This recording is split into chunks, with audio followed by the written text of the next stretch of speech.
धन्यवाद। सभी मान्यवरों से और मंत्री महोदय से मेरी विनती है कि वो स्थानापन्न हो जाए और सभी किसान भाइयों से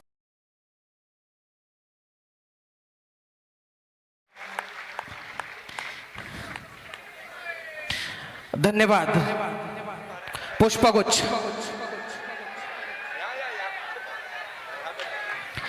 धन्यवाद धन्यवाद धन्यवाद। अगले सत्कार हमारे विशेष अतिथि आदरणीय रवि झुंझुनवाल से विनती करता हूं कि वो सत्कार के लिए सामने आए।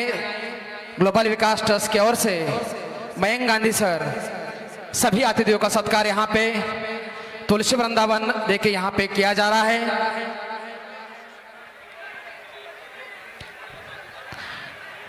धन्यवाद धन्यवाद धन्यवाद सर। अगला सत्कार मराठवाड़ा कृषि विद्यापीठ के आदरणीय कुलपति जी और मेरे मार्गदर्शक आदरणीय इंद्रमणि सर से मैं विनती करता हूं कि वो सत्कार के लिए आगे आए।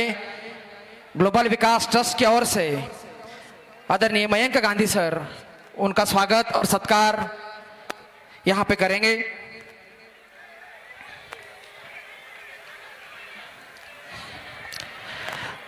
एक बार जोरदार तालियां होना चाहिए दोस्तों। धन्यवाद धन्यवाद धन्यवाद। इसके लिए मैं उनका खूप खूप धन्यवाद देता हूं। यानंतर ग्लोबल विकास ट्रस्टचे ट्रस्टी आदरणीय वंगे दादा यांना मी विनंती करतो की त्यांनी यावे आणि आम्हा सर्व शेतकरी बांधवांना मार्गदर्शन करावे। आदरणीय वंगे दादा।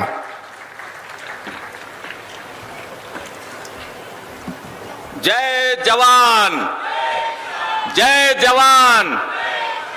आवाज वाढवा की जरा। पहिल्यांदा तुम्हाला सर्वांना धन्यवाद देतो की गाव झाडून तुम्ही सांगितल्याप्रमाणे आलात। तुमचे आम्ही धन्यवाद देतो, तुम्ही उपकृत आहोत। आजच्या या कार्यक्रमासाठी आमचे संस्थापक अध्यक्ष, जीबीटी संस्थापक अध्यक्ष आदरणीय मयंक गांधीजी, तुम्हाला एक गुड न्यूज सांगतो। याच दिवशी मयंक गांधीचा वाढदिवस आहे। ते सर्वांनी टाळ्या उचलून त्यांना बधाई द्यावं आणि त्यांना म्हणतो की जीवेत शरदा शतम। आजचे दुसरे प्रमुख अतिथी जे राजनीतीमध्ये राहून सुद्धा कमळासारखे निष्कलंक आहेत असे आमचे, मैं तो मामा ही कहूंगा, मामा जी को मैं प्रणाम करता हूं। दूसरे आमचे इंद्रमणि जी, निजामुद्दीन साहब, आमचे दानी, धनवान दानी जो है हमारे राजा विक्रमादित्य, दूसरे है हमारे झुनझुन वाले, और ये जो है बैठे हुए सभी लोग हैं। मैं एक कहानी आपको सुनाना चाहता हूं।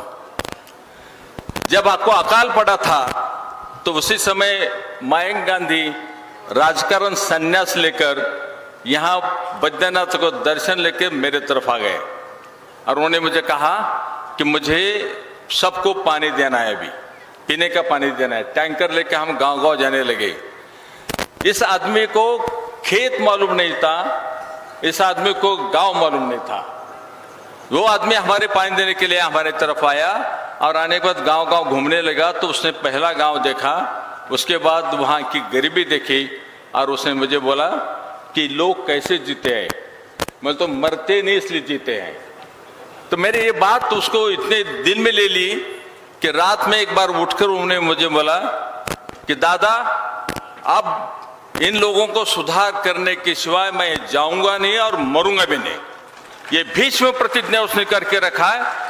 मुझे मन में बहुत दुख हुआ, मुझे तकलीफ हो रही कि मैं डर गया।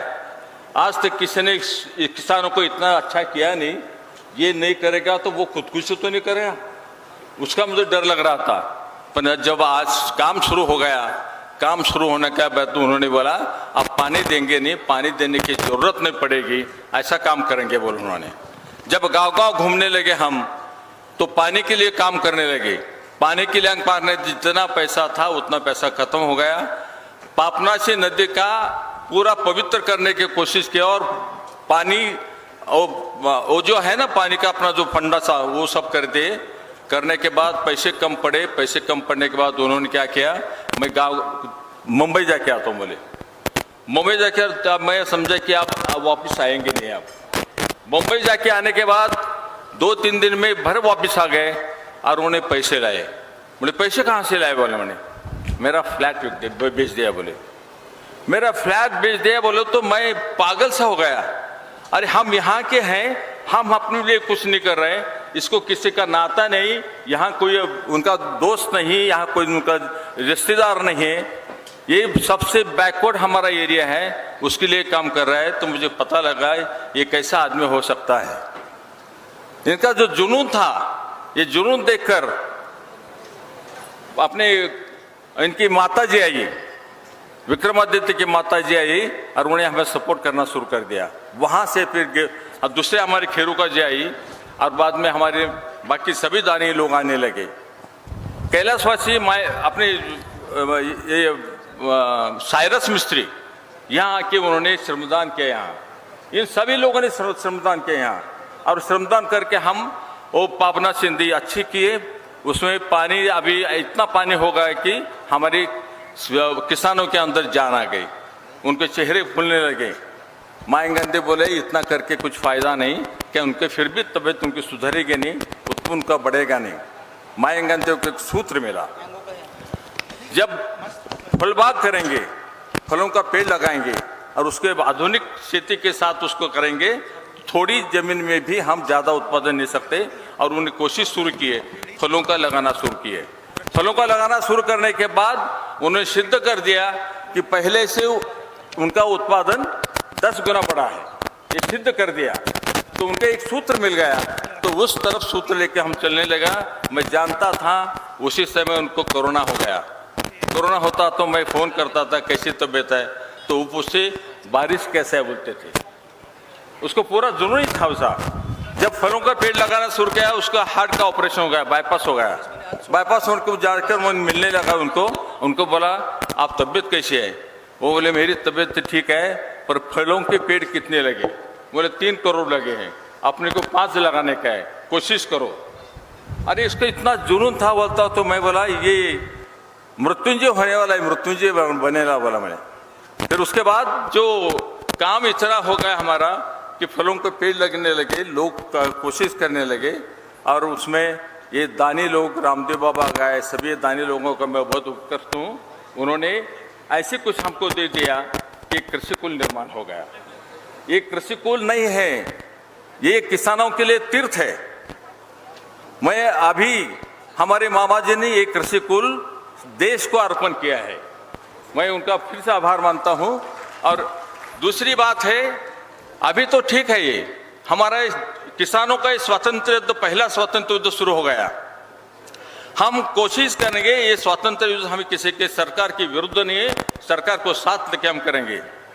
उसमें ऐसा है कि हमारा इरादा है मराठवाड़ा आत्महत्या मुक्त करना है और किसान को लखपति बनाना है, ये हमारा गोल है। इसलिए हम कोशिश कर रहे हैं। और मैं जानता हूं, मैं तो मायंक को बोलता हूं कि हमेशा कि ये हमारे लिए कामधुनी मिले है, हमारे लिए भगीरथ प्रयत्न करके उसने लाया है। और हम बिल्कुल मराठवाड़ा हम आत्महत्या मुक्त करेंगे और हम हर किसान को लखपति करेंगे। लखपति होना है कि नहीं